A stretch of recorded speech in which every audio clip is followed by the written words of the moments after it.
Oke, baik. Assalamualaikum warahmatullahi wabarakatuh. Waalaikumsalam warahmatullahi Eh, wabarakatuh. Terima kasih.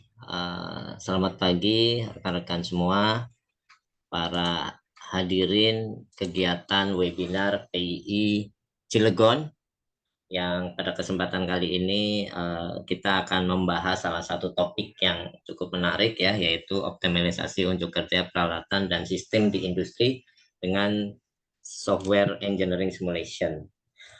Yang saya hormati Ibu Ketua PI Cilegon, Bu Prof. Eka, yang dalam hal ini diwakili Sekjen langsung ya Bu, Bu Caturwati, yang sudah hadir di tengah-tengah kita.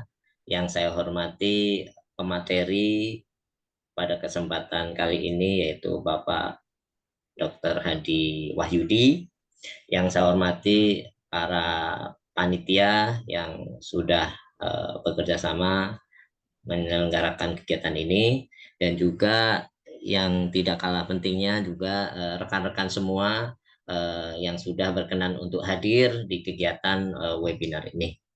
Baik, Bapak Ibu sekalian, mungkin kita untuk meneruskan waktu kita dengarkan sambutan eh, di kegiatan webinar ini yang akan disampaikan oleh Ibu Ketut, Bu Caturwati. Kepada Bu Ketut, kami persilahkan. Baik, terima kasih, Dedi. Selamat pagi, Assalamualaikum warahmatullahi wabarakatuh.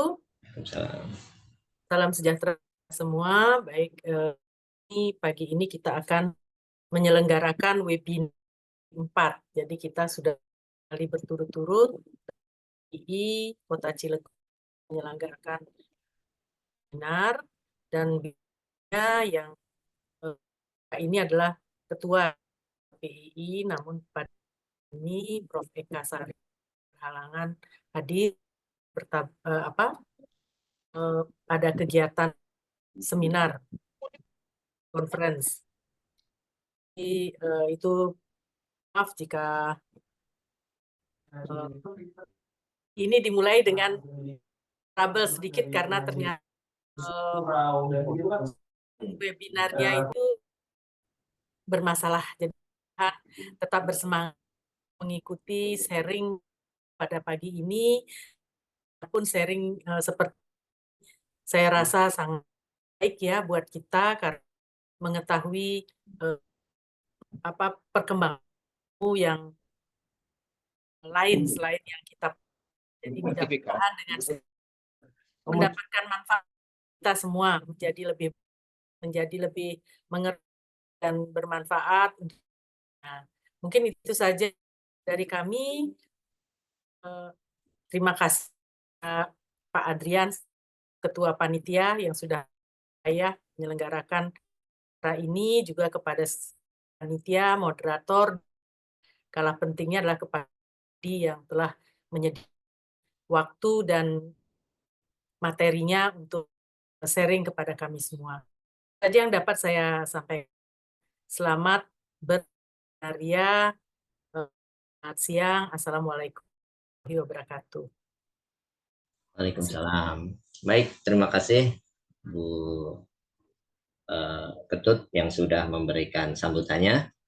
Selanjutnya saya ingin menginfokan ya, alhamdulillah kita sudah hadir di 135 peserta ya. Saya lihat di sini juga ada beberapa perwakilan dari industri, dari kawan-kawan dari Nanotech Engineering, juga dari FT ya, cukup banyak di sini, dan alhamdulillah pesertanya mencapai 138 ya. Insya Allah ini akan direkam dan kita nanti akan share lewat jalur-jalur media yang ada ya. Bapak Ibu sekalian, kami juga mengirimkan form untuk di kolom chat, form untuk registrasi ya. Di situ nanti insya Allah bisa langsung generate sertifikat yang diperlukan.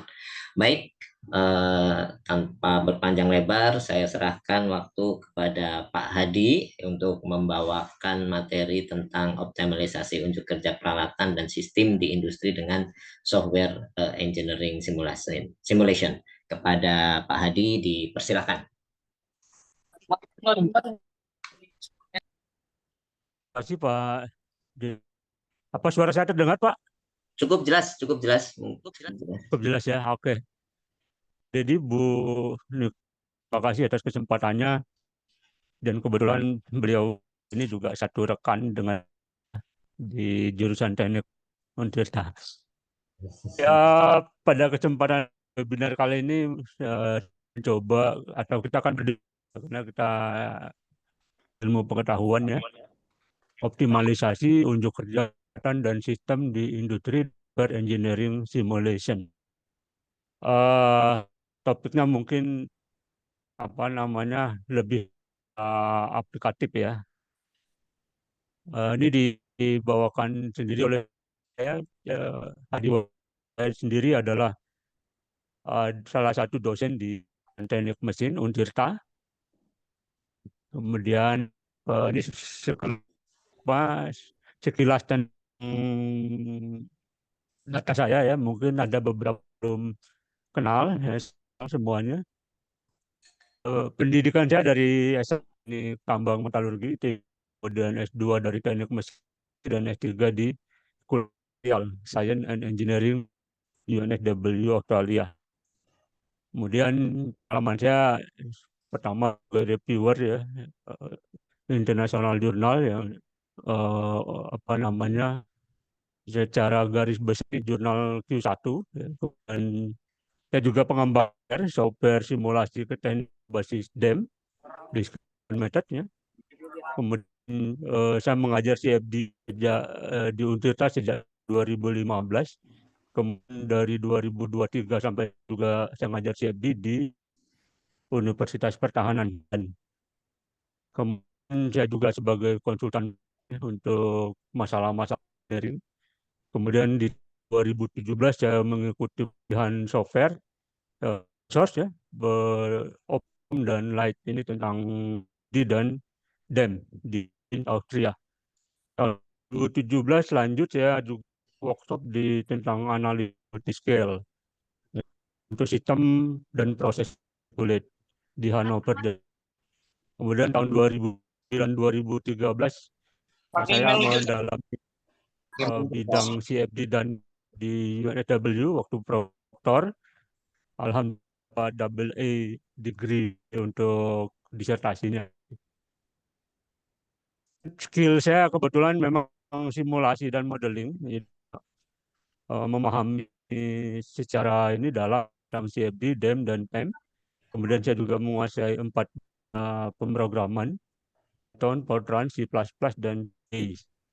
Mungkin itu sekilas apa tentang saya. Kalau misalnya ada yang berdiskusi lebih lanjut, hubungi saya di nomor telepon ini atau email. Oke, kita langsung saja mungkin ke materi.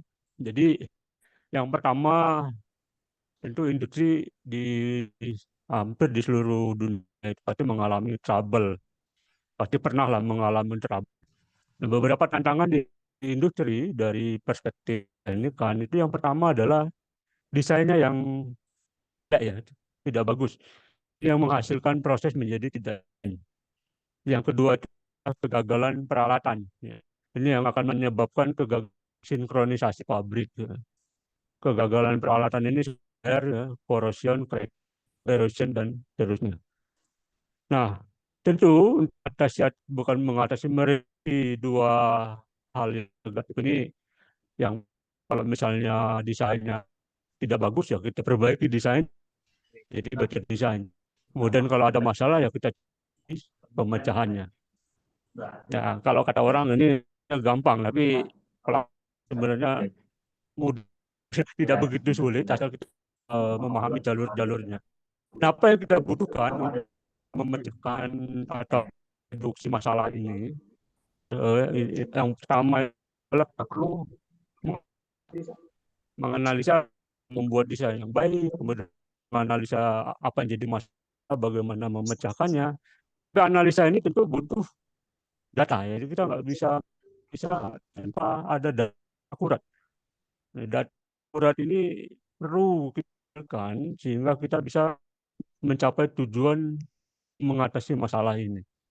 Nah, data ini bisa secara umum bisa didapatkan dengan melalui dua cara, yaitu melalui penggunaan software simulation engineering, kemudian bisa menggunakan data empiris atau data laboratorium atau data hasil pengujian.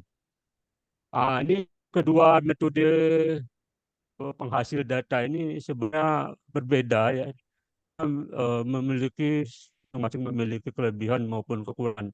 Jadi ini sebenarnya saling melengkapi. Kalau misalnya kita mau lebih detail, datanya lebih komprehensif, ya analisanya bakal lebih baik. Nah, untuk webinar kali ini kita akan lebih fokus ke data yang dihasilkan dengan menggunakan software simulation engineering untuk ya. Nah, apa itu simulasi keteknikan?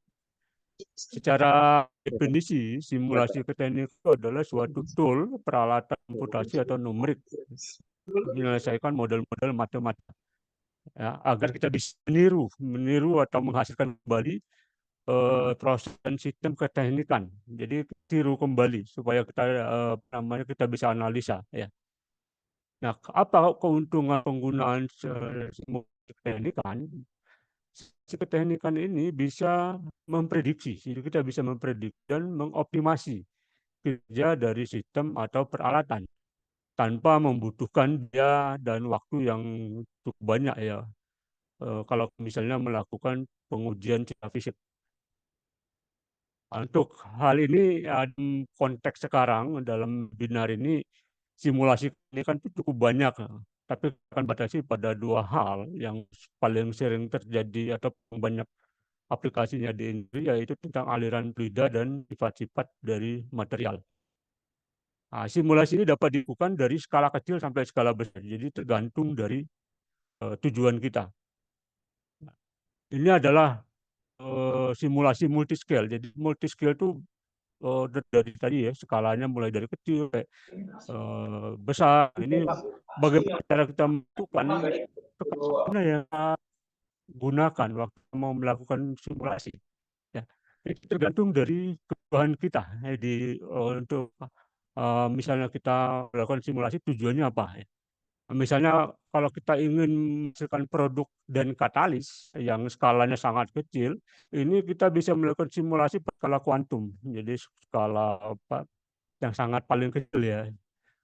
Atau juga kita bisa gunakan kalau misalnya untuk kinetika reaksi atau solvent desain katalis ya, bisa menggunakan skala molekular dynamic. Kemudian kalau untuk unit proses kita bisa menggunakan skala sedikit lebih besar. Biasanya kita kalau misalnya untuk fluid bisa menggunakan fluid dynamic. Kemudian atau metode-metode lain yang berbasis skala unit atau proses ini. Dan skala paling besar tentu ini adalah langsung satu sistem. Nah, ini sistem. Jadi skala ini paling besar ya. Jadi yang satu sistem yang cukup kompleks. Nah, kenapa kita harus melakukan simulasi untuk dengan scale? Karena kalau kita bicara soal skala yang paling besar, katakanlah skala yang tadi, skala satu, itu akan sangat kompleks. Kenapa? Karena di dalam situ ada skala yang lebih kecil. Dia sangat tergantung dari proses-proses yang mungkin saja itu terjadinya pada skala lebih kecil. Jadi untuk skala besar, itu biasanya itu tidak cukup akurat modelnya. Kalau untuk skala kecil itu kecil sehingga kita tidak bisa melihat secara general, itu akibatnya tidak efisien. Jadi kalau misalnya kita menggunakan skala kecil juga tidak bagus, menggunakan skala yang paling besar pun tidak bagus, jadi kita mengambil tengah-tengahnya ya. Jadi kita kompromis antara akurasi dan efisiensi. Nah, ini contoh misalnya untuk kita mau mensimulasikan material padat, ini adalah time ini ya skala itu di skala panjang. Jadi kalau kita bicara soal skala kecil adalah skala kuantum atau kemudian di atasnya ada skala molekul, kemudian di sini ada skala butiran dan seterusnya, dan di sini baru ada skala kontinum. Jadi satu material penuh gitu. Nah, ini contoh lain misalnya untuk kita juga apa namanya multiscale simulasinya bisa dari skala kecil ya, sampai skala besar. Sampai di sini juga untuk yang paling populer ada satu metode yang namanya computational fluid dynamics atau CFD. Ini termasuk skala mesoskopik. Jadi kedua sebelum skala engineering. Kalau ini skala engineering. Jadi skala engineering di sini berarti biasanya kita menggunakan persamaan empiris. Nah, persamaan empiris ini hanya didapat dari hasil lab. Jadi, biasanya ini tidak bisa general karena tergantung kita ketika kita mau mendapatkan datanya geometri seperti apa yang kita gunakan, kemudian kondisi operasi apa yang kita gunakan. Jadi persamaan itu bisa berlangsung atau digunakan ketika kita lakukan atau mendapatkan persamaan itu. Nah, itu kelemahan dari skala paling besar. Jadi kita apa namanya kita membutuhkan simulasi untuk skala-skala yang lebih kecil supaya mendapatkan hasil yang lebih akurat. Oke, nah ini apa di simulasi yang paling populer ya untuk aplikasi di industri. Ya. Nah, ini banyak skala kontinum atau skala mesoscale. Yang pertama yang paling populer itu adalah CFD atau Computational Fluid Dynamics. Biasanya metode ini digunakan untuk fluida ya. Kemudian juga ada yang namanya metode lain namanya finite element analysis. Ini berbasis finite element method. Ini biasanya digunakan untuk yang material padatan. Kemudian ada juga populer lainnya, tapi dalam skala yang lebih kecil, yaitu dalam skala partikel. Jadi dia tidak menggunakan mesh. Ada yang pertama yaitu smooth particle hydrodynamics atau SPH. Ini biasanya digunakan untuk fluida juga. Kemudian ada yang discrete element method atau DEM. Ini juga biasa digunakan untuk material padatan. Nah, ini sebenarnya versi discrete-nya. Kalau ini versi kontinum, ya. Misalnya CFD ini adalah versi kontinum. Nah, kalau SPH ini adalah versi discrete-nya CFD, versi discrete-nya di CFD. Demikian pula DEM, discrete element method ini adalah versi discrete-nya dari finite element method. Nah, di dalam beberapa situasi, jadi kalau kita ingin yang baik ketika kita masih hasil yang akurat, kita perlu mengkopling. Jadi kita menggunakan gabungan dari dua metode simulasi pada skala yang berbeda. Misalnya kita menggunakan CFD digabung dengan skala pada skala partikel dengan DEM, atau CFD dengan SPH, atau finite element dengan discrete element method, itu bisa kita kopling. Jadi kita bisa lakukan menggabungkan dua teknik simulasi untuk mendapatkan hasil yang lebih baik. Ini contohnya, misalnya kopling CFD DEM atau CFD DPM. DPM ini merupakan teknik yang atau metode yang mirip dengan DEM tapi versi sederhananya, versi simpelnya. Ini singkatan dari discrete particle method. Ini untuk memprediksi erosi atau korosi pada pipa atau dinding bejana. Nah, ini ada beberapa kasus ya. Jadi dalam masalah real di lapangan ya, tentang banyak kasus itu baik yang melibatkan fluida maupun material, tapi nanti kita akan coba fokus pada beberapa hal, terutama tentang erosi, korosi, kemudian tentang crack. Nah, ini salah satu kasus yang pernah terjadi ya. Ini erosi pada karbon til, jadi pada karbon til di apa namanya di pipa boiler ya. Bentar, saya pindahkan dulu biar kelihatan slide-nya ya. Di pipa boiler. Ini ya. Nah, yang melakukannya adalah Bukharin et al. Jadi ada masalah ketika ada pipa yang dari boiler ya. Di sini ada erosi maupun korosi. Terjadi erosi korosi terutama di bagian di belakang ini ya. Kelihatan di sini. Kemudian oleh Bukharin ini mereka mencoba mensimulasikan dengan menggunakan metode CFD ditambah dengan rangkaian particle tracking dengan model erosinya itu mereka menggunakan model Edward.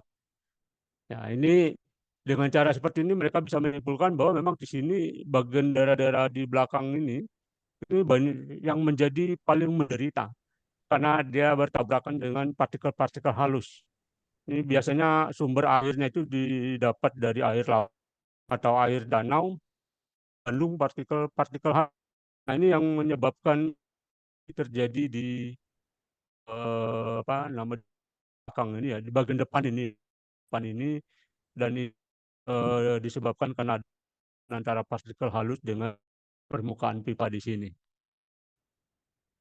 Ini kesimpulan yang didapatkan, jadi mereka melihat bahwa erosi itu tepat di daerah sini. Dua karena terpisah, jadi ada yang mengarah ke sini, ada yang partikel halus itu yang langsung di sebelah sini. Berdasarkan hasil simulasi, hasil darinya seperti ini terjadinya kali ini ya. Daerah sini sudah kemudian di kasus lain ini akibat pada penukar panas. Dan sekali di sini ada ya. Nah, pengarang ini namanya ada peneliti ya. Nah, mereka menggunakan metode CFD ya. Ini murni CFD embel-embel lainnya. Simulasikan aliran di dalam heat baik itu maupun perpindahan temperaturnya. Kemudian mereka matrik antara dengan perpindahan panasnya. Dan akhirnya mereka berdasarkan hasil ini bahwa kan beda ini jaga di atas 2 meter ya, supaya dari fluida ini pada setiap waktu harus di 52. Kenapa? Karena kalau 2 derajat Celcius memicu terjadinya nukleisasi, bukan terjadinya korosi di heat exchanger ini. Nah, ini ketiga juga yang juga diteliti Christian et al. Korosi oleh teknik ya di di penukar kalor juga mereka melakukan murni dengan CFD. Nah, di sini kita melihat di lapangan terjadi korosinya di pipa-pipa outlet ini terlihat gambar yang warna merah ini ya, korosi kelihatan sekali lubangnya ini sampai dalam ya. Nah, mereka mencoba pastikan dan melihat bahwa di daerah kan ada bubble yang bubble-nya ada lubang-lubang. Di sini ada bubble terakhir. Ini kelihatan di sini yang bubble terakhir ini yang membuatkan di sini daerah aliran itu terjebak. Jadi ini berputar sendiri ya, berputar sini ya, menyebabkan waktu tinggalnya yang lama. Nah, ini aliran di sini sangat asam. Dia terjebak di sini, akhirnya di dekat saluran keluar. Maka di sini timbul korosi, itu penyebab. Nah, dengan cara menggunakan CFD ini menyimpulkan bahwa desainnya ini harus tinggi. Jangan sampai ini adanya bubble aliran itu menjadi ini. Kasus lain yang jadi ini juga timbunan kerak, ini timbul akibat korosi di dalam pendistribusian air, distribusi air. Ini sekali ya, ini keraknya sudah sekali di sini contohnya ya. Kemudian oleh Kova et al. Ini mencoba mensimulasikan dengan menggunakan 2 gabungan teknik, yaitu yang pertama dengan yang kedua dengan statistical model. Jadi mereka akan 2 teknik untuk mendapatkan bagaimana pola aliran mau pola terbentuknya kerak dalam pipa ini di daerah T-junction ini ya.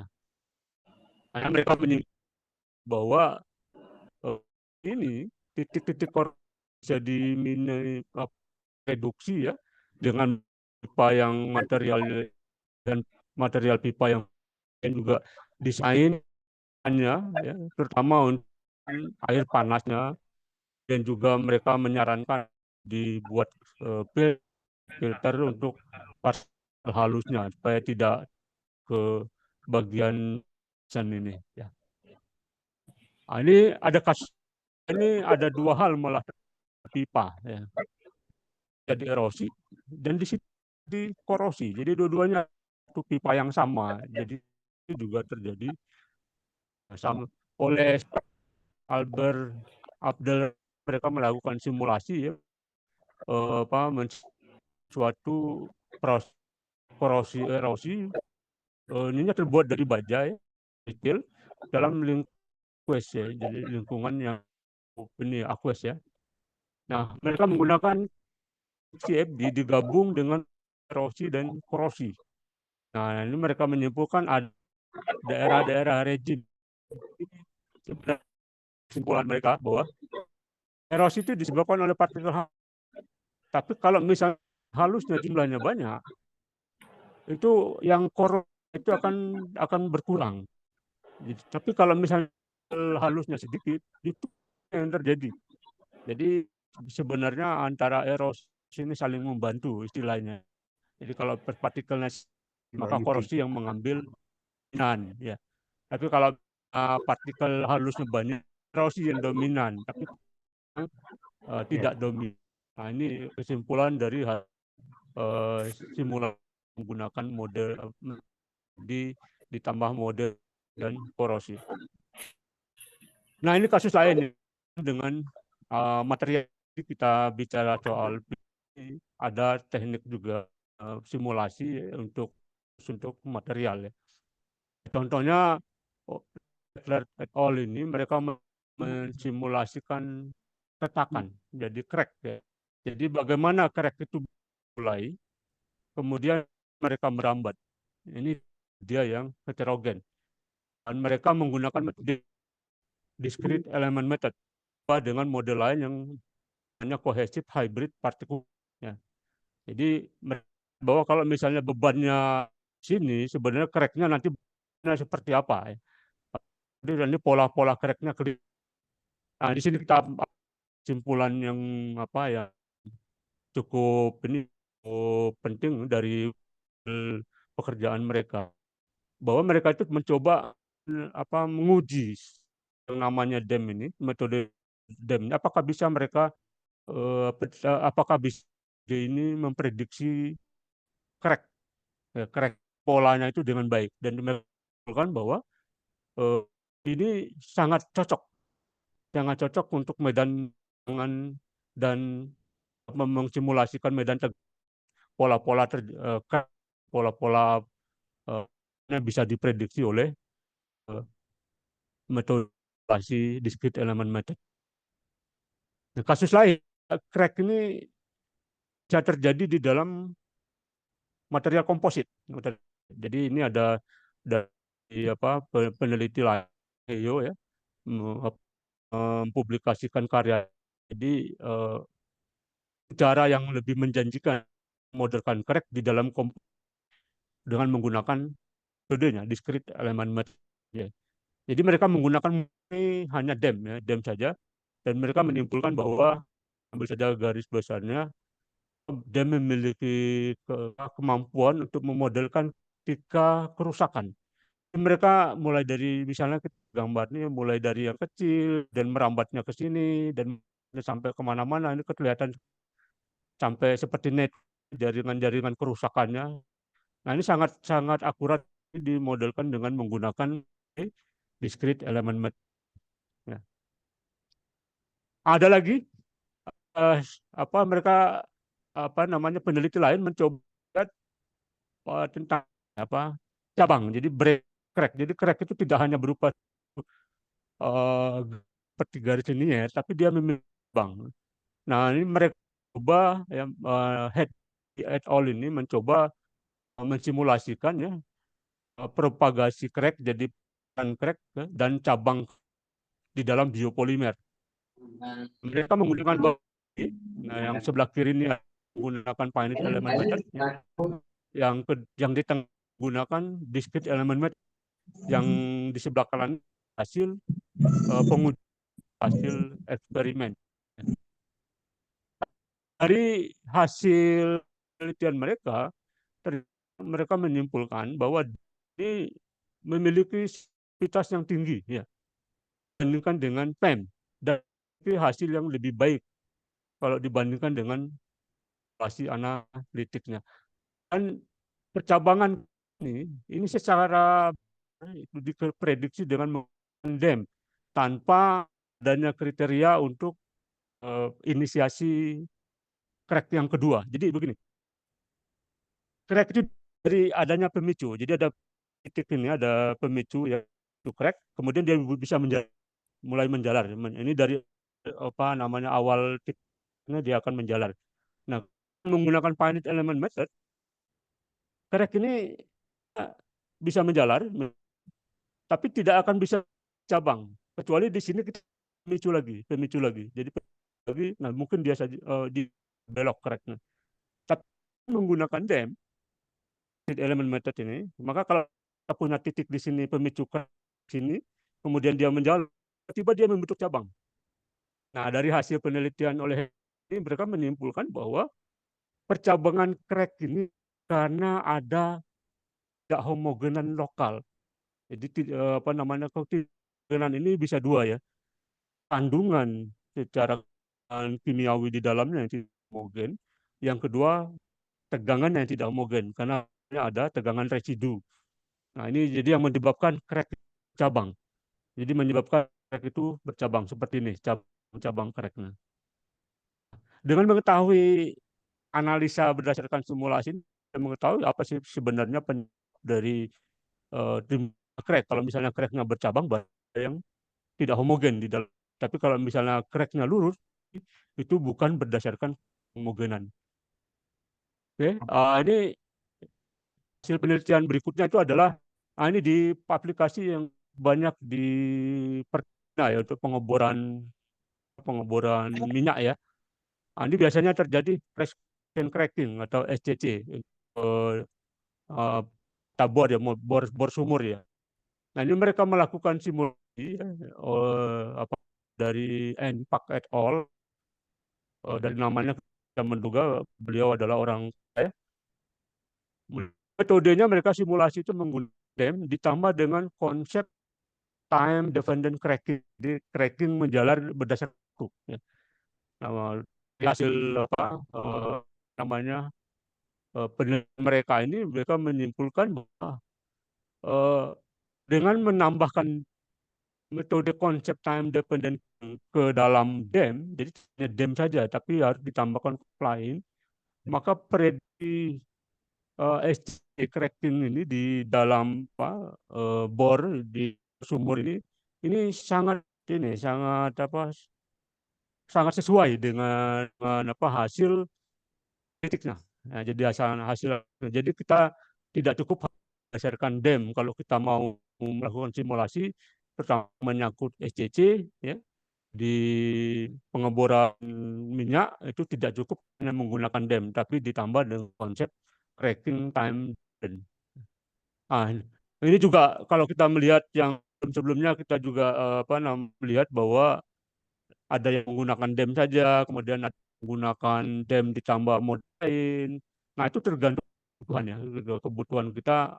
Jadi semakin kita bahkan model-model lain, sebenarnya hasil itu apakah akan lebih baik atau malah tidak baik, ya.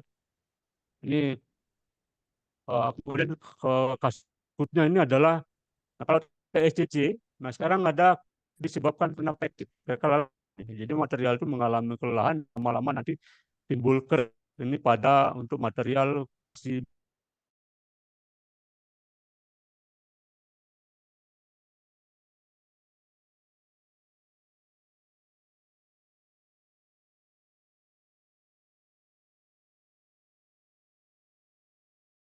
growth model, jadi model tumbuhan petiknya.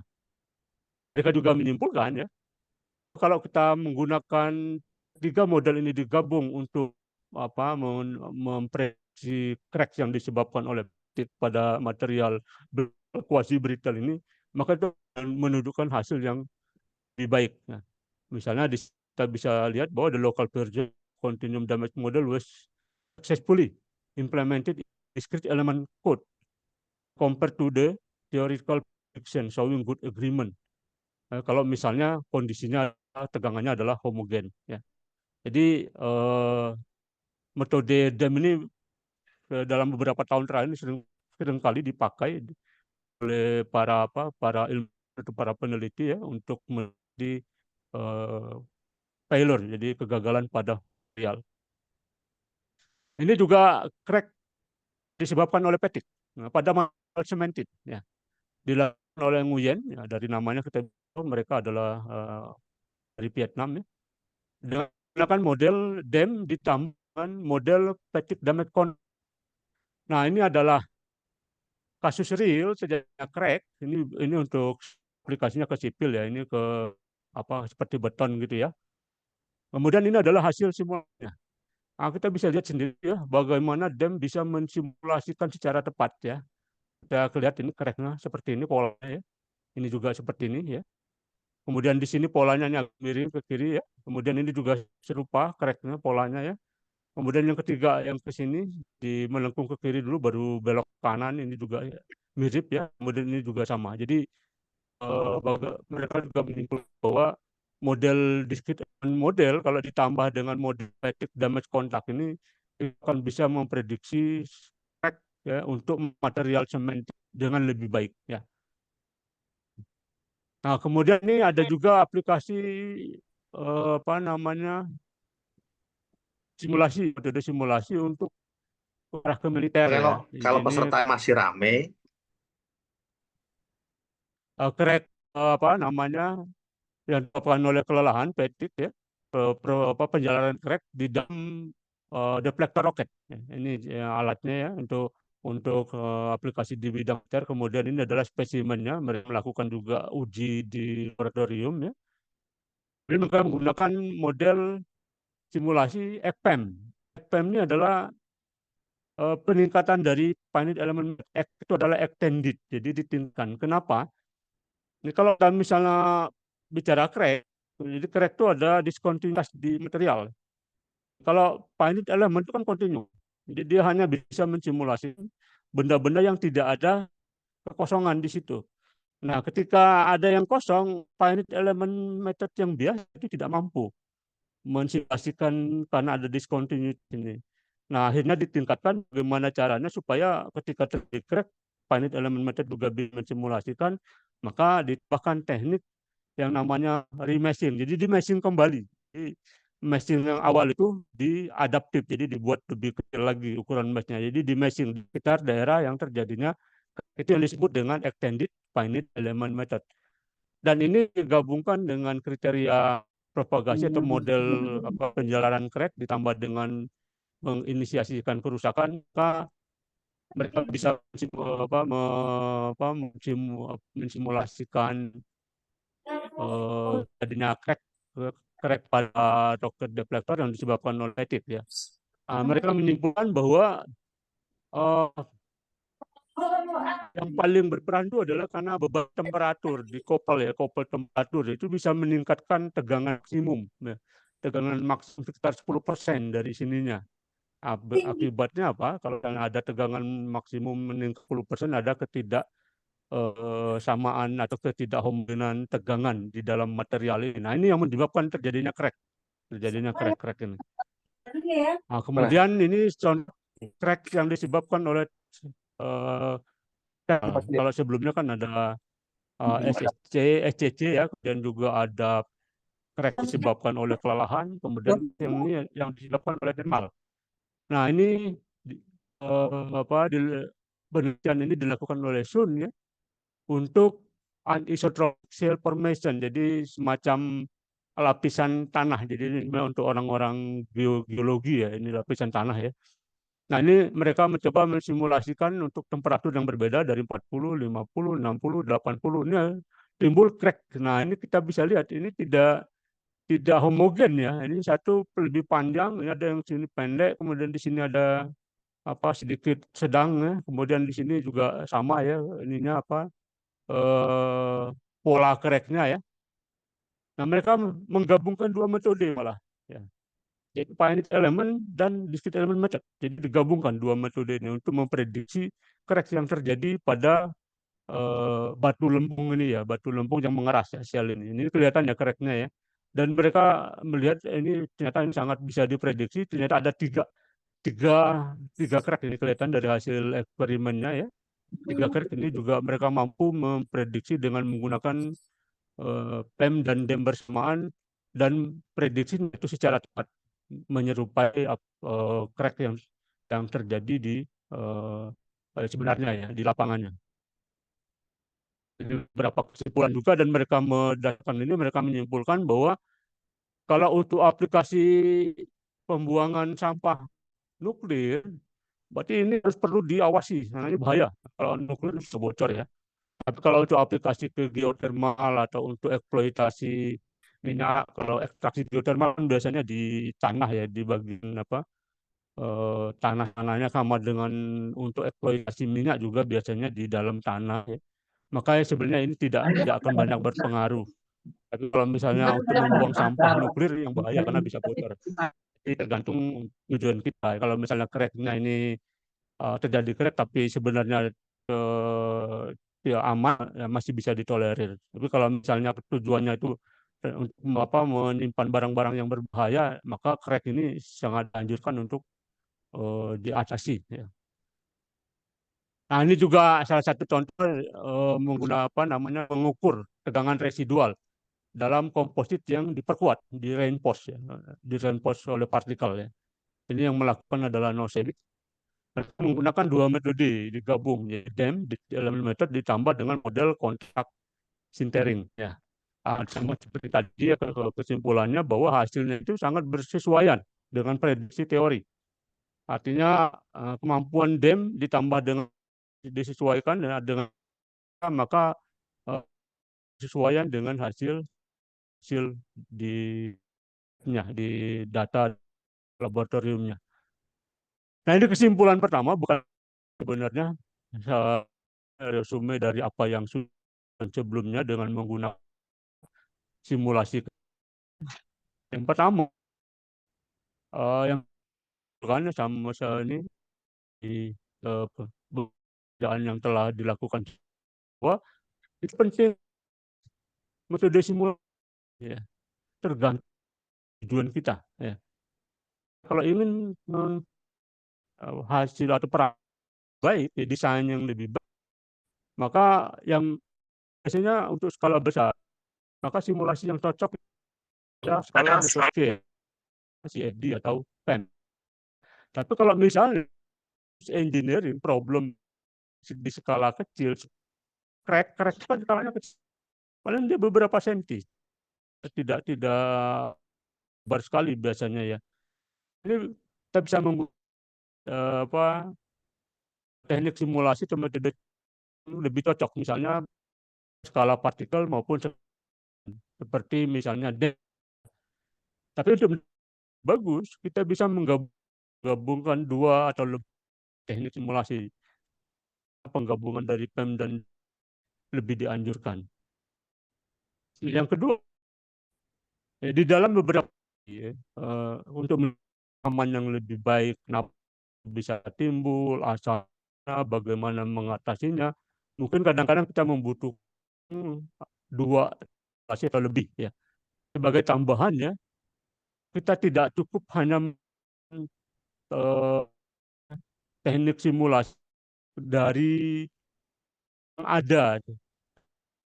Kadang-kadang yang ada di untuk teknik simulasi ini biasanya umum. Jadi seperti misalnya bahkan DEM ya, untuk kasus composite reinforce ini, supaya hasilnya lebih baik, kita samakan model lain, model sintering kontak, kita gabung dengan DEM.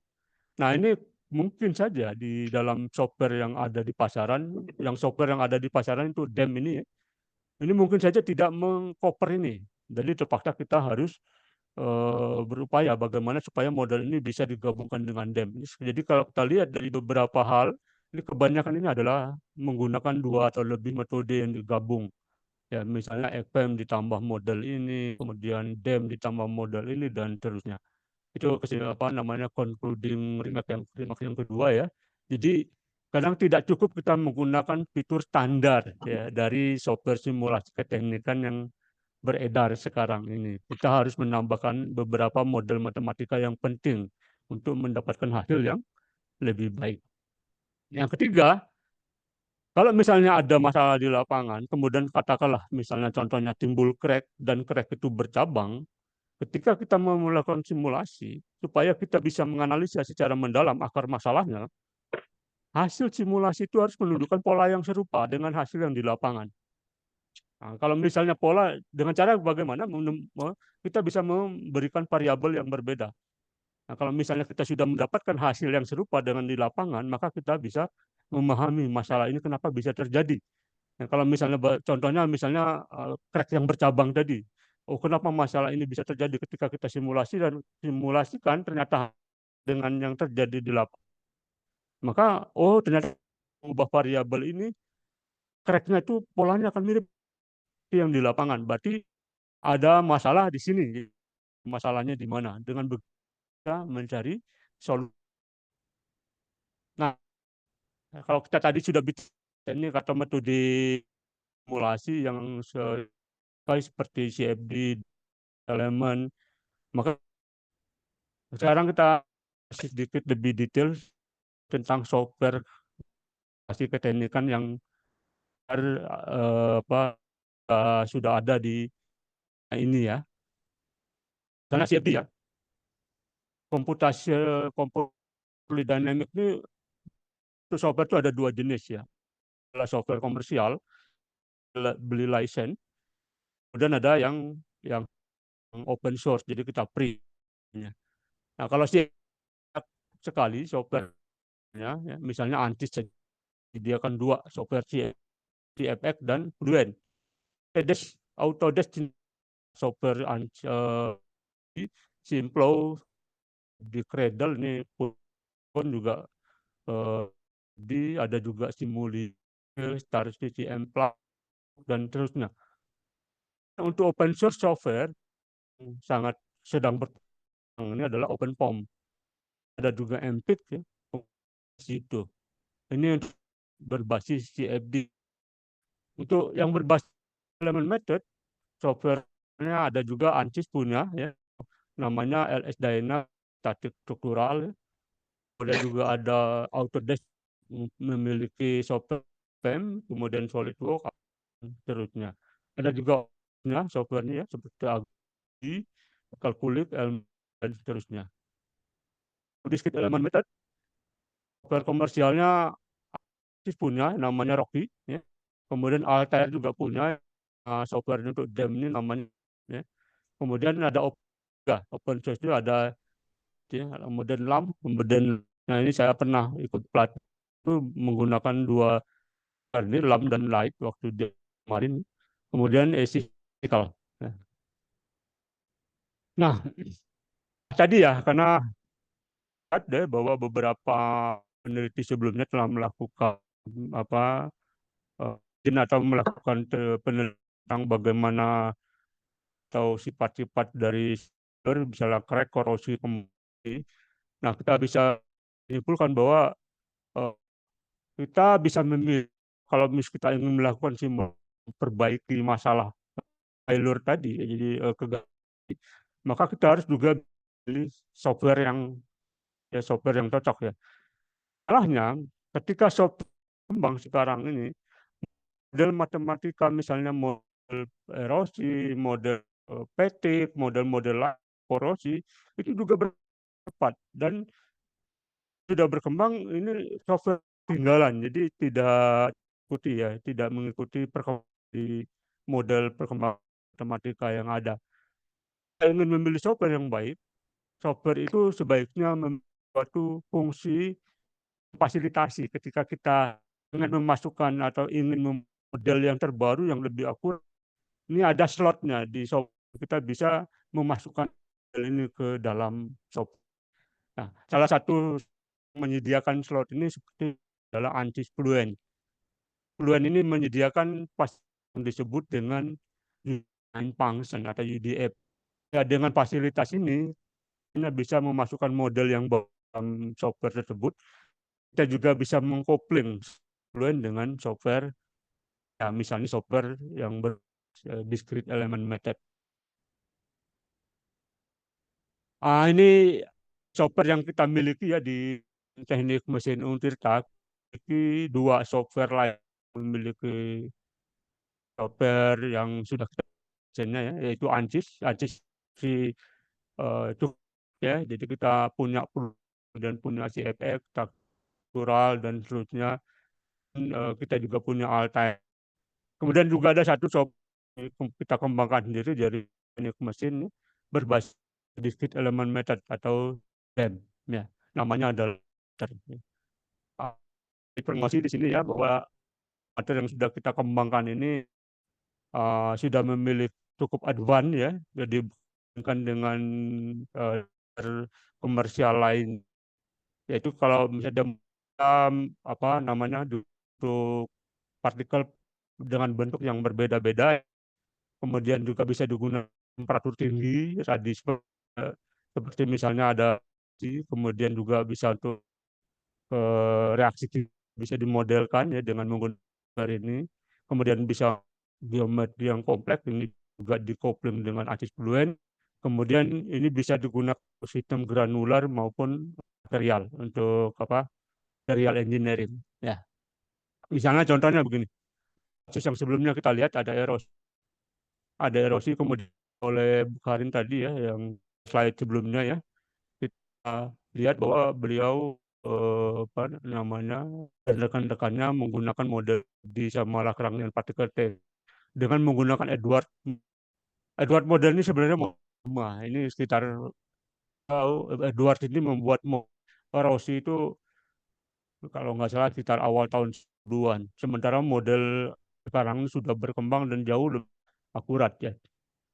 Kita coba bagaimana mensimulasikan erosi dengan dua yang dimiliki oleh Untirta ya. Kita kopling ya Fluent dengan DEM ya. Kita kopling apakah akan menunjukkan sama, jadi terjadi erosi dan korosif di daerah sini, di daerah belakang ini ya, di bagian elbow bagian belakang.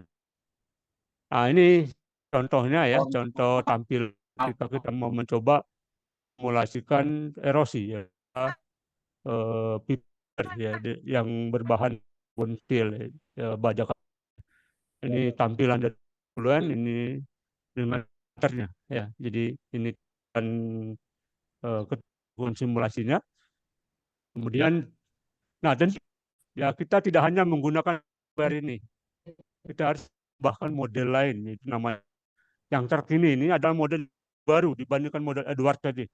Model PIN ini sekitar tahun 2 ini membuat model yang lebih akurat. Nah ini kita bisa apa namanya mudah kita bisa masukkan demater jadi model ini ya, ini tentang erosi, jadi hitung dari kekerasan dan terusnya ada parameter kita tinggal membuat semacam subrutin begitu banyak, cuma berapa banyak ini untuk menghitung sudut dan erosinya. Kemudian ini adalah diskrit, kita bisa melihat nanti, kita bisa melihat penjalanan erosi ataupun korosi menjalarnya bagaimana dengan menggunakan fasilitas yang disediakan Fluent UDF ini. Jadi data DEM ini kita masukkan ke Fluent. Dari Fluent ini nanti bisa melihat animasinya, animasi skala kontinu. Nah, kalau kita mau lihat ini contoh yang ini ya, contoh kita akan meniru simulasi yang dilakukan oleh Bukharin ini ya, seperti ini. Walaupun dimensinya tidak sama, kita hanya mencoba saja ya, dalam tahap mencoba saja di sini. Kita menggunakan size-nya berbentuk polinomial. Nah, di sini kita melihat bagaimana ANSYS Fluent dan sama pin erosion model ini kita simulasikan, ini bisa di sini animasinya. Jadi di dalam pipa boiler ini ada partikel-partikel halus nih. Kita lihat ya. Bagaimana menakutkan itu kalau kita lihat dari belakang ini kelihatan bagaimana erosi maupun korosinya. Jadi kita lihat di sini dulu ya. Nah, itu yang melebar, kemudian pusatnya itu di sini. Saat erosi maupun apa korosinya ini terjadi dari. Jadi kita bisa ternyata di sini apa namanya titik di mana itu yang harus dirawat. Hanya perlu penanganan khusus untuk di bagian dalamnya. Jadi bisa disimulasi menggunakan software yang ada di kita. Untuk ini mungkin saya sedikit, tapi ini tidak apa sekedar demo ya. Melihat bagaimana masih terlihat di layar ya. Masih Pak Hadi, jelas. Masih ya. Nah, ini kita tadi yang kasus tadi kita bagaimana cara menjalankan simulasinya ya dengan menggunakan text user ya. Nah, kita menjalankan fluennya dari text user interface ya. Fluennya running. Nanti fluennya akan membuka software demo yang kita buat oleh jurusan teknik mesin ya.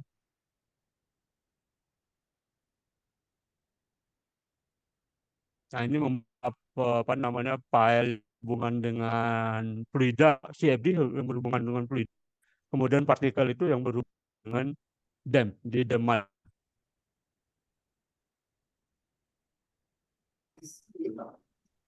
Ya, inilah juga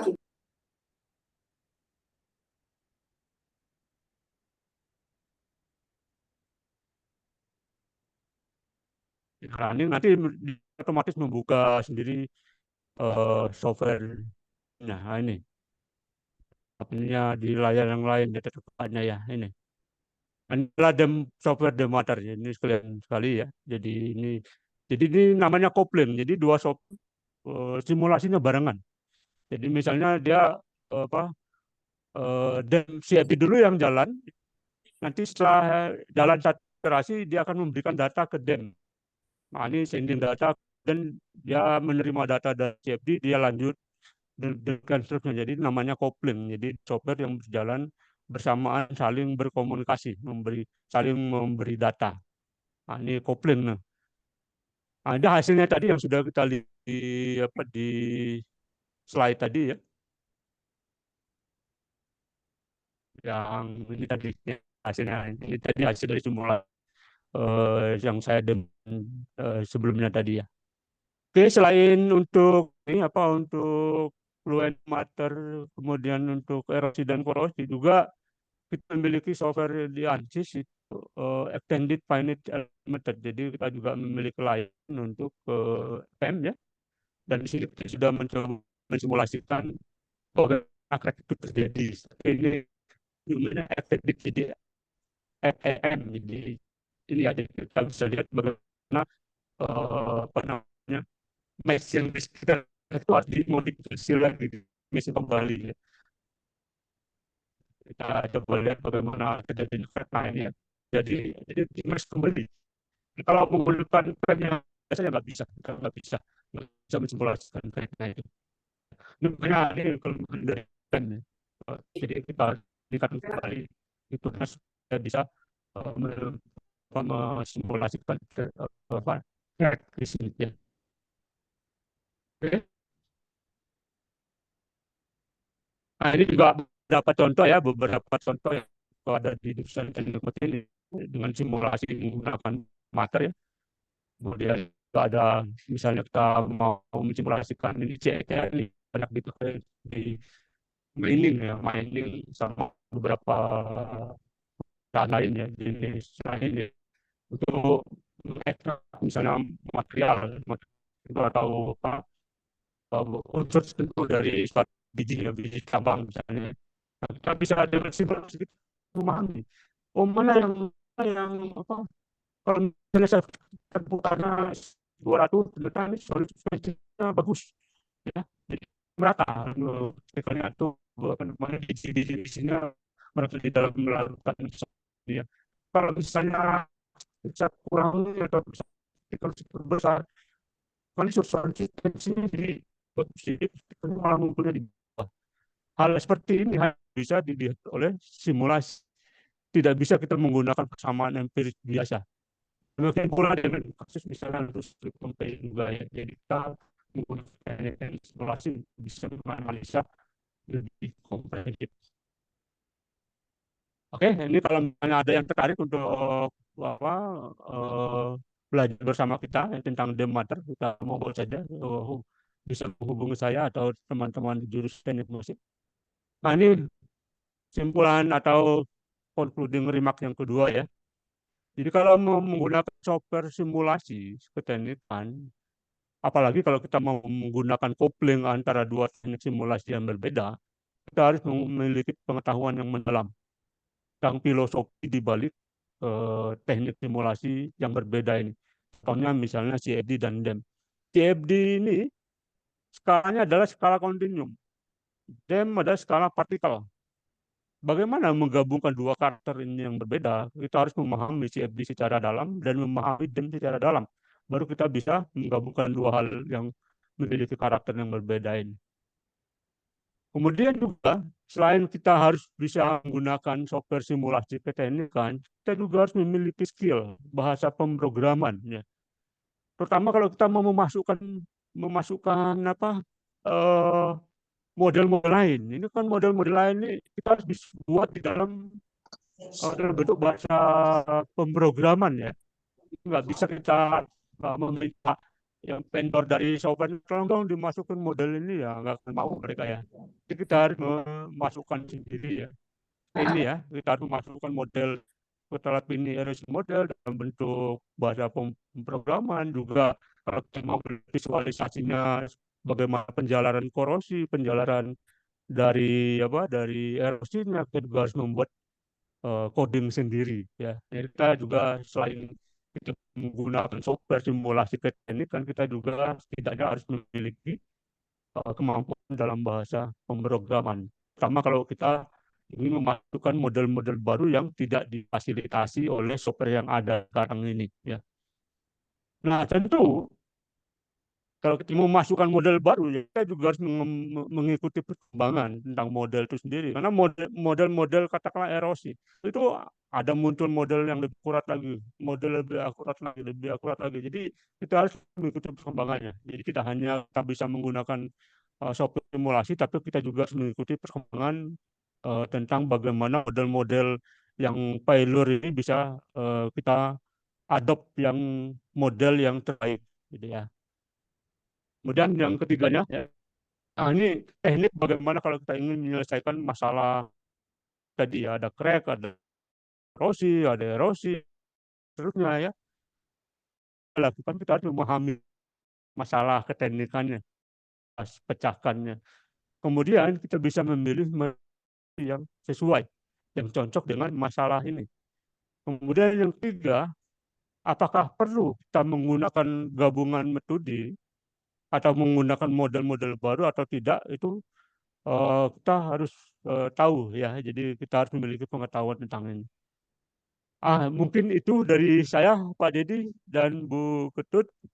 Semoga ini bisa membawa inilah pemahaman yang lebih ini ya, kita membuat suatu alat menjadi lebih optimal atau mengatasi engineering problem di industri. Monggo kalau misalnya ada yang ingin berdiskusi, saya kembalikan ke moderator. Silakan Pak Dedi. Baik. Terima kasih Pak Hadi ya, penjelasan yang cukup detail dan juga memberikan contoh-contoh yang aplikatif ya, yang mungkin bagi kawan-kawan, rekan-rekan kolega yang masih pemula atau masih mau memulai atau mungkin dari rekan-rekan industri juga bisa melihat secara konseptualnya seperti ini. Dan insya Allah nah, ada beberapa pertanyaan ya yang sudah masuk. Tapi sebelum masuk ke sana ini saya ngelihat nih ada beberapa pertanyaan dari pihak industri. Pak ini ada Pak Andri Tapi saya menyapa dulu, ini ada Prof. Irza ini kayaknya ini. Prof. Irza dari Universitas Lampung ini Pak Hadi. Kawan saya juga dulu di Salam bro. Monitor Gapor Visa. Beliau pakar biomedik ya dulu di UTM, biomedik bioengineering. Oke. Baik, mungkin saya izin silahkan mungkin Bapak Ibu sekalian, mungkin saya kalau ini di start itu ada beberapa pertanyaan ya. Pertama dari Pak, silahkan mungkin dari Pak Andri Kapuji, jika ingin menyampaikan secara langsung silahkan Pak Andri. Ya, Pak, selamat pagi. Selamat Terima pagi. kasih, Silakan. Pak Dedi, Pak Ya. Hadi, dengan Untirta, Pak. Baik. Yang pertama di CFD sama Pak Kapuji dari mana Pak? Maaf Pak. Gon, Pak. Dover. Dover. Ya. Oh, dari Dover ya. Oke. Silakan Pak Kapuji. Ya, baik. Terima kasih, Pak. Yang pertama adalah simulasi untuk kinetika Pak Hadi. Spesifiknya untuk kinetika reaksi, Pak. Oh, oke. Spesifiknya untuk scale up, Pak. Khususnya di reaktor ya, Pak ya. Dari lab scale ke pilot ke komersial plant. Sebenarnya ini nanti ada kimia, Pak, di desain. Itu ke area itu apa ya? Nanti yang pertama adalah gunakan, kalau bisa gunakan seperti metode tadi sudah sedikit di slide di CST itu yang terkait model validation. Nah, modelnya itu divalidasi dengan apa gitu ya. Nah, kalau di itu ada ya, pasti ada Pak, tetapi untuk memudahkan scale up-nya itu saya rasa bisa jadi gitu. Mungkin itu di Pak Dedi, terima kasih kesempatan. Baik. Terima kasih Pak Andri Kapuji dari PT Dover ya, di Cilegon berarti, di Merak. Baik, silakan Pak Hadi. Ya, Pak Dedi, jadi langsung aja ya, Pak. Ya. Jadi yang menarik ini tentang apa untuk dalam kinetika reaksi ya. Pertama itu segala jadi gimana itu ya. Itu kita lihat ya Pak, ininya apa slide. Iya Pak. Ya, oke. Kita itu skala tadi yang ketika reaksi ya, kaitannya tentu dengan skala yang kecil di misalnya ini untuk kinetika reaksi. Jadi masuk skala molekular, jadi skala yang karena reaksinya ini ada skala molekul. Salahnya memang tadi yang terutama kita mau scale up. Ini kalau misalnya untuk belajar apakah bisa gitu, cara kita main scale up. Nah ini masih problem, belum sepenuhnya bisa pecahkan karena ini memang simulasi yang ada untuk skala kinetika reaksi ini masih skala molekul. Jadi skala yang sangat kecil ya, ukuran molekul itu sangat kecil sekali ya. Nah, ketika kita mau mensimulasikan ini menjadi belum ada ya Pak. Menurut saya pandang saya itu belum ada. Kenapa? Kita ngelihat ya ini tadi ini skala molekular dinamik Pak. Nah, kecenderungan sekarang simulasi sekarang mereka menyediakan equation, menyediakan samaan atau model diterapkan oleh sekarang skala yang sedikit lebih besar, skala mikroskop.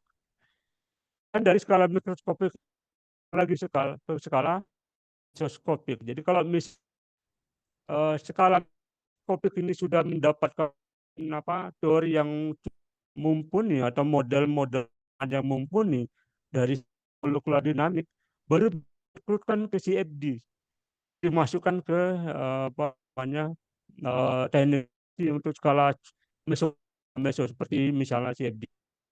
Nah, mas ilmu fluid dynamics ini kadang ngeling, Pak. Mereka hanya melakukan riset skala molekul, tapi mereka tidak mencoba model matematika.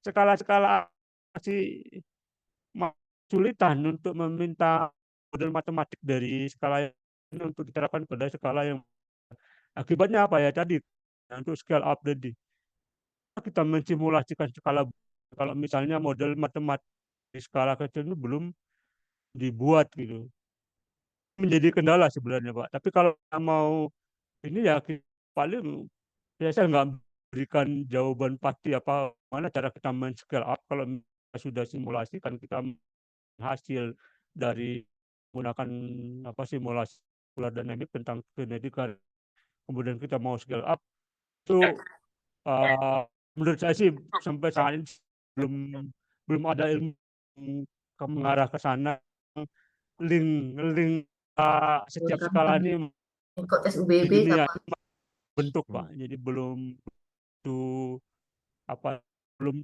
terkoneksi antar peneliti lain Artinya yang hanya justru bisa malah ada saya peluang ya di sini ya Pak Adi ya. ya kita tunggu Oke mungkin Pak. mudah-mudahan ke depan sudah Ya. ada gitu model pensamaan Ya. kinetika reaksi hasil simulasi molekular dynamic ini yang dipakai di CFD gitu.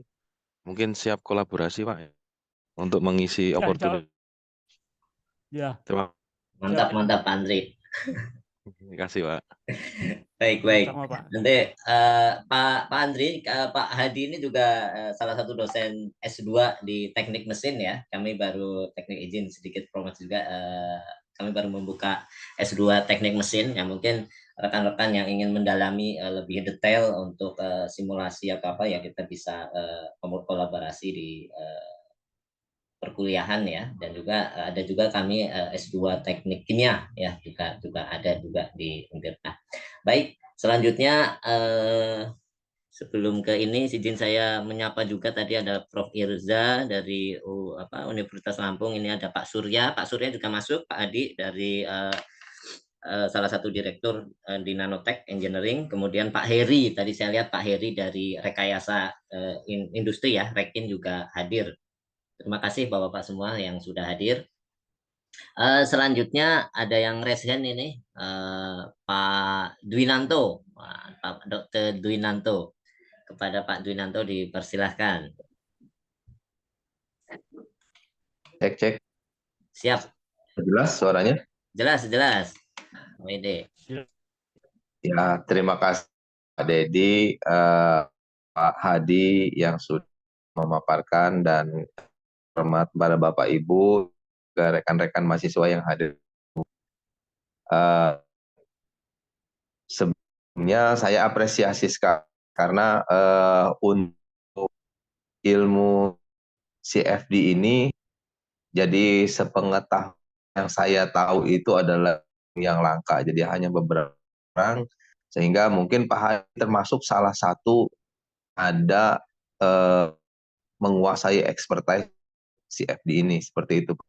Jadi saya ingin menjalani pertanyaan semua tadi yang sudah ngobrol dengan saya bahwa kalau misal kira-kira setelah forum ini dilanjut, jadi ilmu yang CF menurut saya sih make sense gitu loh. Jadi yang sudah tadi saya berikan dari pergerakan partikel, kemudian hasilnya itu luar biasa, itu hampir mendekati ya. Jadi saya bayang dengan logika, oh benar juga seperti itu jadi Pak. Jadi di samping apakah mungkin Pak Hadi terangkan untuk namanya software tadi sempat disinggung Pak. Jadi sehingga kita semua kalau misalkan ke depan kolaborasi seperti itu, kawan-kawan industri, kemudian para mahasiswa eh, bisa nanti kontak ke saya. Mungkin itu saja dari saya, Pak. Terima kasih. Mantap, mantap. Terima kasih Pak Dwinanto. Wah, ini langsung terima kasih Pak Andri. Silahkan Pak Hadi mungkin kalau mau menerangkan tentang DEM-nya ya. Jadi mungkin sebagai informasi Bapak Ibu semua, Pak Hadi ini sudah Ya, mendevelop terima kasih program Pak untuk Deddy. DEM. Silahkan Pak Hadi. Kita sangat sekali Pak, mana tentang daftar ini ya. Kebetulan memang waktu tiganya saya mendalami 2 soft sekaligus ya Pak, dan DEM. Nah, kemudian tidak berhenti ketika saya kuliah ya, kan DEM sendiri ya, namanya. Kemudian juga saya terus mendalami dengan mengajar CFD, saya juga mendapatkan pengetahuan-pengetahuan baru. Kemudian juga saya ikut pelatih juga sampai ikut pelatih Austria tentang open software, open computer dan light ini tadi molecular dynamic dengan DEM. Jadi ini molecular dan DEM ini LGHTS ini produknya Itu dari open source University juga ya Pak Hadi ya berarti ya? punya Open form sama di leaks. Austria ya. Hmm. Ini molecular dynamic dan DEM digabung jadi satu. Kemudian juga saya ikut bagaimana analisa apa namanya multiscale tadi. Jadi kecil skala besar, bagaimana cara analisanya gitu di Jerman. Nah, berpengetahuan itu saya mengembangkan sendiri Demater dan insya Allah Demater ini bisa terbuka siapa saja yang ingin mempelajari atau bahkan kalau misalnya untuk diterapkan di pecahkan masalah di industri atau yang berhubungan dengan skala kecil, terutama tadi ya korupsi, kemudian atau apapun yang dengan material ataupun merancang juga bisa yang tadi untuk pangan, terutama untuk nular. Kenapa? Karena sistem yang demater tadi bisa diterapkan pada 2 hal Pak ya. Jadi 2 bidang sebenarnya, yaitu granular, jadi sistem butiran di mana di butiran itu insya Allah dan bisa mensimulasikan. Kemudian yang kedua itu apa namanya di bidang material sendiri yang tadi ya, yang berhubungan dengan crack, korosi itu bisa dimodel atau Baik. disimulasikan dengan menggunakan DEM. Nah, jadi insya Allah kalau misalnya dengan DEM ini kita bisa memsimulasikan dengan kondisi lapangan, kita akan bisa mengetahui masalahnya di mana. Dengan cara mengenakan masalah, maka kita bisa memecahkan problem tersebut. Dan itu welcome sekali Pak. Jadi ikut ada pelatihan untuk mempelajari lebih tentang DEM ataupun kolaborasi, monggo saja. Siap, siap. Terima Saya kasih kira Pak Hadi. terima kasih. Ya. Mantap, mantap. Ada 2 penanya ini Pak Hadi. Satu dari BRIN, ini Pak Hanif dari ORTN BRIN. Mungkin Pak Hanif ingin menyampaikan secara langsung, silakan Pak Hanif.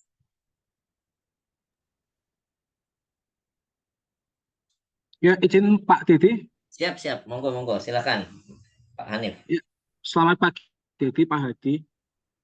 Pak Hanif, Selamat pagi Pak. khusus di bidang organisasi riset tenaga nuklir. Jadi di tempat kami itu ada riset. Saya juga udah beberapa publikasinya Pak Hadi. Kan ada beberapa publikasi itu tentang fluidisasi ya Pak ya. Di tempat kami itu juga penggunaan fluidisasi, tapi hanya untuk coating partikelnya partikel uranium. Nah, untuk coating menggunakan gas tersebut nanti akan terdeposisi pada tertentu. Nah, itu kami karena pemula ya Pak, hanya sampai CFD fluent. Siap, siap. Sudah membaca juga melihat Pak Hadi dengan softwarenya itu, apakah Pak jika menggunakan itu aja. Baik, baik. Wah, menarik Pak Hanif. Mohon Pak Hanif, kalimat terakhirnya tadi bisa di yang terakhir ya. Ya, jadi ini kan untuk reaktor fluid untuk pelapisan partikel itu tidak ya jika menggunakan software Demeter yang dibuat Pak Hadi itu? Pak, monggo saja. Jadi kita berkolaborasi. Jadi kalau mau menggunakan Demeter, insya Allah sebenarnya Demeter ini dibuat bukan buat saya sebenarnya Pak. Jadi saya ingin semua bisa pakai gitu. Oh, ya. Jadi siapa kalangan yang ingin mau di bidang penelitian, mau di bidang di industri, mereka monggo aja silahkan pakai software ini. Kalaupun mereka kesulitan untuk menggunakan software ini, monggo Pak. Jadi apakah kita adakan pelatihan juga bisa secara online maupun offline, monggo saja. Welcome Pak, monggo aja. Oh, ya. Terima kasih banyak Pak. Baik, terima kasih Pak Hanif ya, luar biasa dari tim ORTN ya, reaktor tenaga nuklir dari BRIN ya, alhamdulillah bisa join dan nanti mungkin kita bisa lanjutkan di kolaborasi yang lebih lanjut ya Pak Hanif, nanti kita bisa komunikasi. Baik, selanjutnya ada Pak Raditya. Silakan Pak Raditya jika ingin menyampaikan.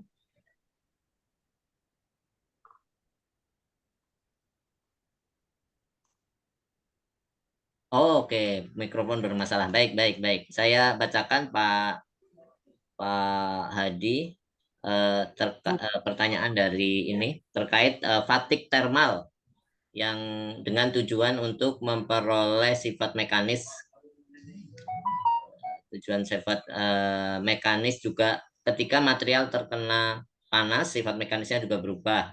Juga untuk memperoleh umur crack material tersebut. Untuk ini lebih tepatnya menggunakan metode apa? Silakan Pak Adi. Ya, terima kasih Pak Dedi. Jadi kalau untuk material ya, di bidang material untuk yang terinduksi oleh perpindahan panas ya. Nah, itu kemungkinan bisa jadi deformasi ataupun tadi ya ada kalau misalnya material kena benda panas maka bisa terjadi pemuaian. Kalau misalnya dia dingin kembali bisa terjadi kembali lagi ya volumenya. Biasanya ada tegangan tadi, tegangan saja. Ini bisa dengan analisa itu thermal stress-nya, Pak. Thermal stress itu aku kalau kita menggunakan discrete elemen. Jadi thermal stress seperti contoh di sini, benar contoh yang sebelumnya. Kalau ini untuk residu stress pun bisa diprediksi menggunakan DEM, tapi ditambah dengan sintering kontak model. Kalau misalnya untuk thermal ini stress bisa Pak. Kalau itu thermal cracking ya, thermal cracking. Thermal stress itu, nah sebentar, saya ada juga satu publikasi juga ini tentang thermal stress. Mereka juga bisa menggunakan skala partikel, jadi bisa menggunakan simulasi dengan yang paling efektif untuk lihat pena atau sifat materialnya itu dengan menggunakan DEM, digital method. Segitu dari saya Pak Didi. Baik. Mungkin satu lagi pertanyaan ini dari Pak Ahmad Firdaus. Mungkin Pak Ahmad Firdaus mau menyampaikan secara langsung. Ya, terima kasih Pak Didi atas kesempatannya. Ya. Assalamualaikum warahmatullahi wabarakatuh. Waalaikumsalam. Saya Ahmad Firdaus, alumni Teknik Mesin 2001. Oh. Sekarang di PT apa Pak? Maaf. Saya sedang berkarir di luar negeri Pak. Oh, wah mantap. Ya. Baik. Mungkin pertanyaan saya tidak menyimak dari awal penjelasan dari Profesor Hadi. Ada yang ingin saya tanyakan, ini ada dua pertanyaan. Yang pertama, langsung saja saya tutup. Yang pertama ini masalah pitting coefficient, apakah simulasi ini bisa membantu untuk mengetahui root atau penyebab dari pitting coefficient, itu entah general pitting coefficient atau localized mohon maaf Pak Firdaus, ini suaranya putus-putus. Ya. Oh ya, sorry. Bagaimana sekarang? Sudah Pak. Yang tadi yang corruption apa Pak? Ulang.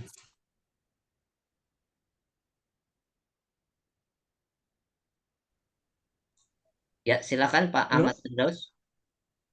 Oke, bisa didengar sekarang Pak? Oke, jelas. Oke. Oke, terima kasih Prof. Hadi atas kesempatan. Ya, saya punya dua pertanyaan sudah terjawab mungkin di awal penjelasan karena saya telat masuk dalam meeting ini atau awareness ini.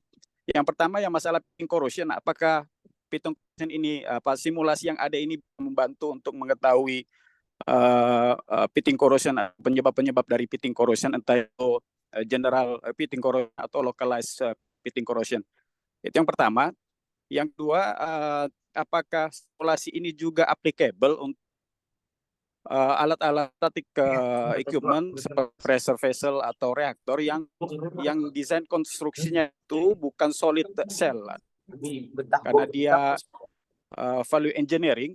Misalkan ada reaktor yang membutuhkan thickness yang lebih besar, misalkan 80 mm atau 100 mm untuk menghemat biaya konstruksinya. Biasanya didesain menggunakan lining atau cladding yang liningnya itu misalkan 5 mm atau 6 mm atau kurang dari 10 mm, dan main materialnya atau parent materialnya itu bisa sesuai dengan thickness yang diperlukan untuk menahan tekanan yang diperlukan. Apakah mode ini juga bisa, simulasi ini juga bisa diterapkan di konstruksi yang seperti itu, Pak Hadi? Misalkan dua material di dalam satu equipment. Itu aja dari saya, Prof. Hadi. Terima kasih semuanya. Assalamualaikum warahmatullahi wabarakatuh. Waalaikumsalam warahmatullahi Ya, waalaikumsalam. Terima kasih Pak Daus. Yang pertama untuk mungkin yang berkait dengan sistem korosi ya Pak. Jadi kalau kita sebenarnya korosi itu sudah ada model matematikanya ya Pak. Jadi ini yang melakukan penelitian tentang bahkan sekaligus dua hal di dalam satu pipa ini. Adanya erosi dan korosi pada saat yang bersamaan. Jadi ini ada modelnya Pak. Jadi kalau misalnya model korosi ini karena memang korosi ini apa ya, mungkin belum sepenuhnya kita ini ya pahami ya metodenya ya, karena ini apa namanya, model-model yang ada ini masih belum cukup lengkap menurut saya ya, karena modelkan korosi. Jadi kalau kita mencari model yang sesuai model korosi, nah kalau untuk setiap material itu kan beda-beda ya Pak.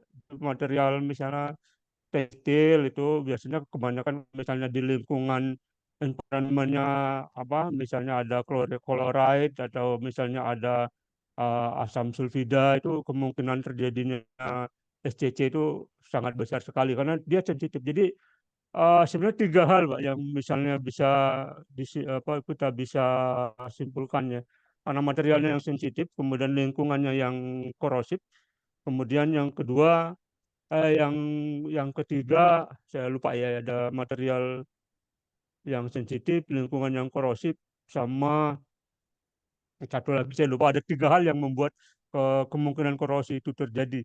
Nah, apakah bisa kita mensimulasikannya? Selagi kita memiliki modelnya, model matematikanya, karena tidak cukup kita Pak. Jadi kita mensimulasikan, misalnya ya banyak orang mencoba mensimulasikan pakai finite element method saja. Ya, dia tidak akan menghasilkan korosi Pak. Jadi tidak menghasilkan solusi. Kenapa? Karena yang bisa dia prediksi dengan finite element method biasa ya, tanpa embel-embel lain, itu cuma ya paling tegangan von Mises, kemudian deformasi dan seterusnya. Tapi untuk mengarah ke korosi belum ada.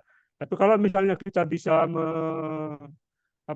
punya model, insya Allah dengan CFD tadi, dengan ANSYS Fluent, dengan DEMAT tadi itu kita bisa Pak. Ini yang contohnya tadi yang erosi tadi ya, erosi ini. Yang ini yang kita tadi contoh yang sudah kita lihat tadi, ini ya, yang ini kan yang di pipa ya Pak. Contoh yang pipa ini ya, yang pipa seperti ini ya. Jadi kita cukup memasukkan model persamaan korosinya. Kalau misalnya ini saya, karena memang ini yang saya berikan hanya contoh, jadi saya belum melihat apakah ada model korosi yang terbaru. Kemudian kita bisa lihat, kita bisa visualisasikan. Jadi kita bisa melihat penyebarannya. Ini contoh yang tadi, tapi ini dalam erosi ya, belum korosi. Nah, ini kita bisa lihat ya, bagaimana nanti korosi itu kalau misalnya kita sudah punya model, misalnya di sini ada yang di mana yang paling korosif, titik mana yang paling ini banyak mengandung senyawa korosif, kemudian kita bisa modelin dengan menggunakan model korosi ya, dengan model korosinya kita akan bisa mengetahui penyebarannya. Nah, kita butuhkan hanya modelnya saja, insya Allah bisa. Itu kita apakah modelnya sudah ada atau belum, ya, maka tergantung materialnya, karena model beda-beda untuk material maupun ini yang kita ini perlu kita lihat kembali ininya model apa untuk memprediksi korosi. Mungkin itu yang pertama, Pak Daus ya. Kedua, kalau misalnya materialnya berbeda ya Pak ya. Satu ya Ya, Pak. materialnya beda. Satu pakai Semacam cladding, kompor. mungkin satunya carbon steel gitu, Pak. Ah, Materialnya ada dua material. Jadi satu cladding, dilapisi cladding, mungkin 5 mm. Kemudian satunya material carbon steel oh untuk jadi tahan ya kayak pressure. itu ya cuma lapisan Ya, dua lapisan ya. ya. Ya kalau misalnya beda sebenarnya nggak masalah Pak. Untuk material itu bisa ya. Kalau misalnya masih sulit ada diskontinuitas kita dem. Dem untuk inputnya itu apa namanya kita bisa menggunakan material yang berbeda ya Pak. Jadi contohnya di masiran. Contohnya yang berbeda untuk banyak material untuk dem. Saya lihat dulu contoh Pak ya. Contoh yang tadi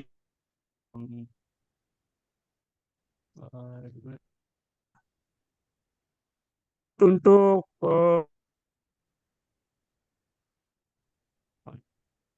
masukkan data relasikan dengan deskriptor. Ya. Jadi ini jumlah partikelnya tipenya Pak. Jadi tipe partikel yang bukan densitasnya berbeda, kemudian Poisson rasionya berbeda, kemudian modulus yang juga berbeda. Ini kita bisa menggabungkan di dalam sistem yang sama untuk disimulasikan. Jadi berapa persen ininya ya tadi ya bisa kita hitung ketebalannya, bisa kita bandingkan itu berapa persen bedanya ya. Jadi kita bisa simulasikan insya Allah dengan DEM juga nggak masalah. Terutama kalau kita mau melihat tadi ya penyebaran tegang.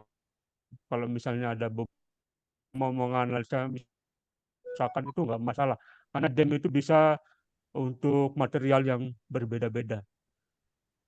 Mungkin itu dari saya Pak Firdaus. Wah, terima kasih nih Prof. Luar biasa nih penjelasannya. Ya mudah-mudahan bisa diaplikasikan juga karena saat ini terutama saya sedang ada masalah dan masih belum masalahnya apa gitu. Dengan simulasi ini mungkin ya diskusikan juga mungkin bisa jadi opsi juga untuk masalah ini. Terima kasih dan tim Untira. Siap. Kami juga bersedia. Silakan Pak Firdaus kalau kita bisa diskusi lebih. Ya, lanjut kita biasa juga Zoom meeting atau apa nanti kita bisa tahu real case yang terjadi dan kita bisa ini kan kolaborasikan. Siap. Nanti kita berlanjut diskusi. Siap.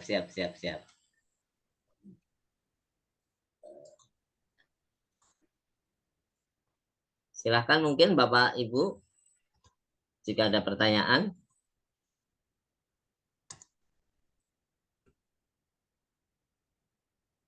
Baik, terima kasih Pak Hadi atas penyampaiannya ya. Mungkin kita cukupkan ya Pak Hadi ya, sudah jam 11 nih. Luar biasa sekali atensi dari rekan-rekan semua yang sudah mengikuti kegiatan ini. Semoga ini menjadi hal yang cukup menarik ya, dan kita bisa saling berkolaborasi dan insya Allah kita siap dari Untirta, dari tim PII Cilegon ya, nanti juga bisa kolaborasi lah mana-mana yang ini ya, yang penting kita sama-sama bekerja sama. Mungkin ada mau closing, Pak Hadi? Silahkan. Banyak Pak Didi. Terima kasih semuanya. Baik. Semoga bermanfaat untuk semua. Amin. Baik, terima kasih Pak Hadi. Mungkin sebelum menutup tadi ada request ini, ada request untuk apa? Menyampaikan apa? Mars ya, Mars PI tadi kita kelewat karena tadi kita agak cukup rasing ya.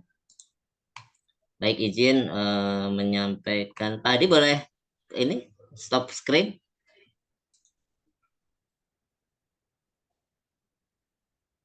Izin, saya mau indikan ini apa, Mas? Izin, oke, share screen, entire, share sound, share. Baik, mungkin untuk apa di akhir sesi ini kita dengarkan Mars PII ya.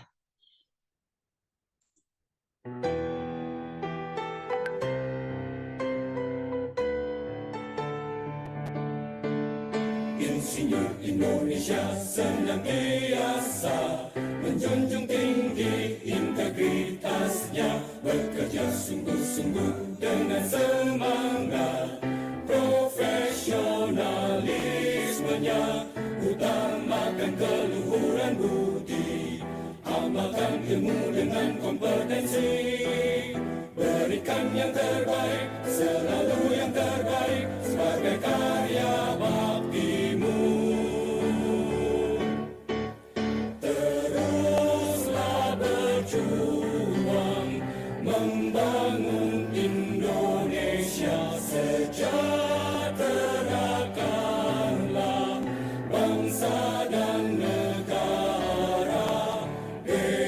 PII Persatuan Insinyur Indonesia.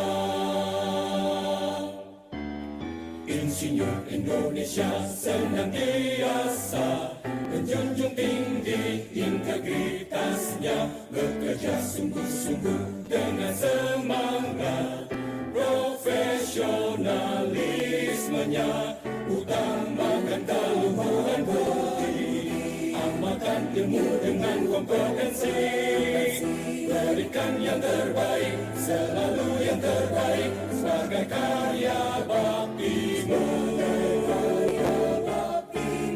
Teruslah berjuang membangun Indonesia, sejahterakanlah bangsa dan negara.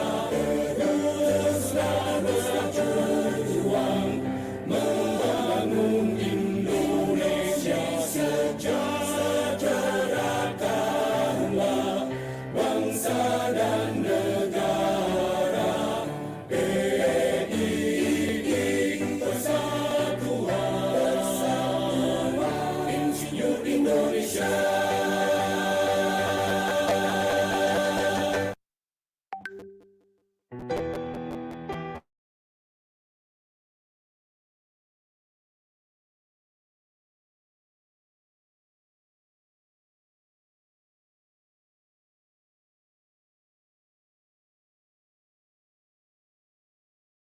Baik, terima kasih atas kita sama-sama mendengarkan Mars PII ya. Semoga semakin bersemangat rekan-rekan semua. Pak Hadi juga semangat nih untuk mendevelop program DEM-nya ya, supaya kita lokal TKDN untuk DEM ada di Indonesia.